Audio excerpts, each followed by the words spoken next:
بسم اللہ الرحمن الرحیم۔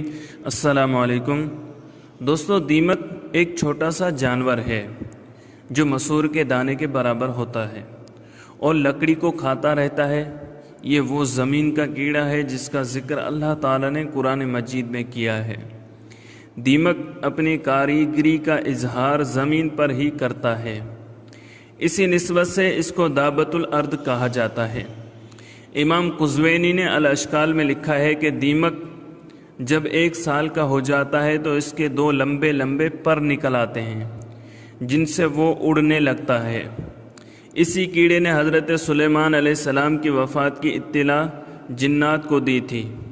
چیونٹی دیمک کی دشمن ہے، چنانچہ چیونٹی دیمک کے پیچھے سے آتی ہے اور اسے اٹھا کر اپنے سوراخ میں لے جاتی ہے۔ اگر چیونٹی دیمک کے سامنے سے آئے تو وہ اسے قابو نہیں کر سکتی، اس لیے کہ دیمک اس وقت چیونٹی سے مقابلہ کرنے کے لیے تیار ہو جاتا ہے۔ دیمک کی خصوصیت یہ ہے کہ وہ مکڑی کے جال کی طرح لکڑی کا ایک خوبصورت مکان بنا لیتا ہے اور وہ نیچے سے بنتا ہوا اوپر کی طرف چلا جاتا ہے، اور اس کے گھر کی کسی سمت میں ایک چوکور دروازہ ہوتا ہے۔ اس کا گھر ایک تابوت کی مانند ہوتا ہے، اسی لیے کہا گیا ہے کہ بڑے بزرگوں نے اپنے مرنے والوں کے لیے قبرستان کی عمارت بنانا سکھائی ہے۔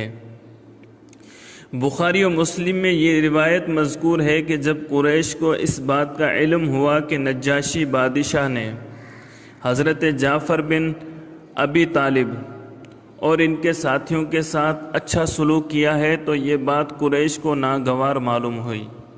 چنانچہ قریش اس کے بدلے میں نبی اکرم صلی اللہ علیہ وسلم اور صحابہ کرام پر غم و غصے کا اظہار کرنے لگے، اور قریش نے بنو ہاشم کے خلاف آپس میں ایک معاہدہ کیا کہ وہ آج کے بعد ان مسلمانوں سے نہ نکاح کریں گے، نہ خرید و فروخت کا معاملہ کریں گے، اور نہ ہی ان سے ملیں گے۔ اس معاہدے کو فیض بن عامر نے تحریر کیا تھا، چنانچہ اس کے ہاتھ بیکار اور شل ہو گئے تھے۔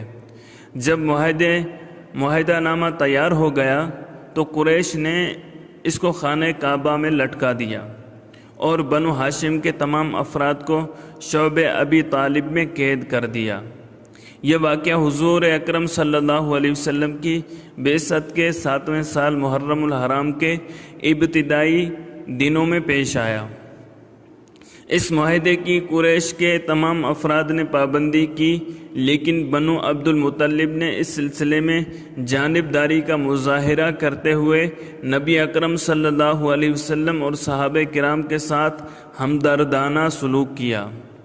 قریش نے بنو ہاشم کے لیے کھانے پینے کے سامان اور ان کے دیگر لوازمات پر پابندی لگا دی تھی۔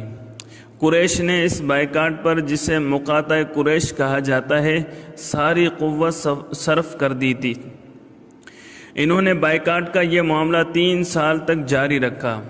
پھر اللہ تعالیٰ نے نبی اکرم صلی اللہ علیہ وسلم کو اس معاہدے کی خبر وحی کے ذریعے پہنچائی، چنانچہ اس معاہدے نامے کو سوائے اللہ تعالیٰ کے نام کے دیمک نے چاٹ لیا۔ بعد میں اہل قریش کو نبی اکرم صلی اللہ علیہ وسلم کے چچا ابو طالب بن عبد المطلب نے یہ بات بتائی کہ تمہارے اس معاہدے نامے کو دیمک نے چاٹ لیا ہے۔ چنانچہ قریش نے جب صحیفے کو دیکھا تو اسے اسی طرح پایا جس طرح رسول اللہ صلی اللہ علیہ وسلم نے ان کو بتایا تھا، لہذا اس کے بعد قریش نے شعب ابی طالب کے تمام محصورین کو رہا کر دیا۔ ایک اور روایت جو سنن ابن ماجہ ابن سعد میں منقول ہے اس طرح ہے۔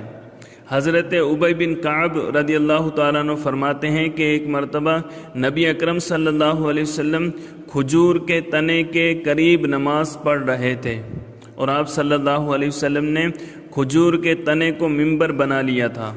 وہ کھجور کا تنا آپ صلی اللہ علیہ وسلم سے اس طرح محبت کرنے لگا جس طرح اونٹنی اپنے بچے سے محبت و پیار کرتی ہے۔ پھر آپ صلی اللہ علیہ وسلم نے اپنا دست مبارک اس پر پھیرا تو وہ اپنی جگہ ٹھہر گیا۔ پھر وہ کھجور کا تنا سجدہ گاہ ختم ہونے لگا اور تبدیل ہونے لگا۔ تو حضرت ابی بن کعب رضی اللہ تعالیٰ عنہ نے اس تنے کو گھر لے جا کر محفوظ کر لیا۔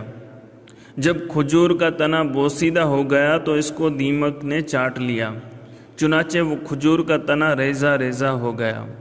دیمک کی گندگی کی بنا پر اس کا کھانا حرام ہے۔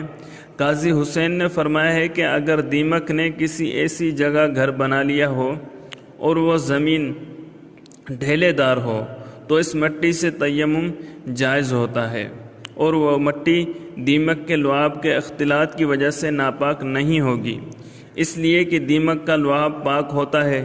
لہٰذا دیمک کی لعاب دار مٹی کا حکم اس آٹے کا ہوگا جس کو کسی سرکے یا عرق گلاب سے گوندا گیا ہو، البتہ ایسی لکڑی یا کتاب کا بقیہ حصہ جسے دیمک نے چاٹ لیا ہو، ان سے تیمم کرنا جائز نہیں ہے، اس لیے کہ یہ مٹی نہیں ہے، اور تیمم تو صرف مٹی سے ہی کیا جاتا ہے۔ اگر کوئی شخص خواب میں دیمک دیکھے تو اس کی تعبیر یہ ہوگی کہ وہ علوم میں بحث و مباحثہ اور تکرار کرے گا۔ دوستو، اگر آپ کو ہماری یہ ویڈیو پسند آئی ہے تو لائک کیجئے، کمنٹ کیجئے، اپنے دوستوں کے ساتھ شیئر کیجئے، اور اگر آپ نے ابھی تک ہمارے چینل کو سبسکرائب نہیں کیا تو سبسکرائب کر لیجئے تاکہ ہماری ہر نئے آنے والی ویڈیو آپ تک بآسانی پہنچ سکے۔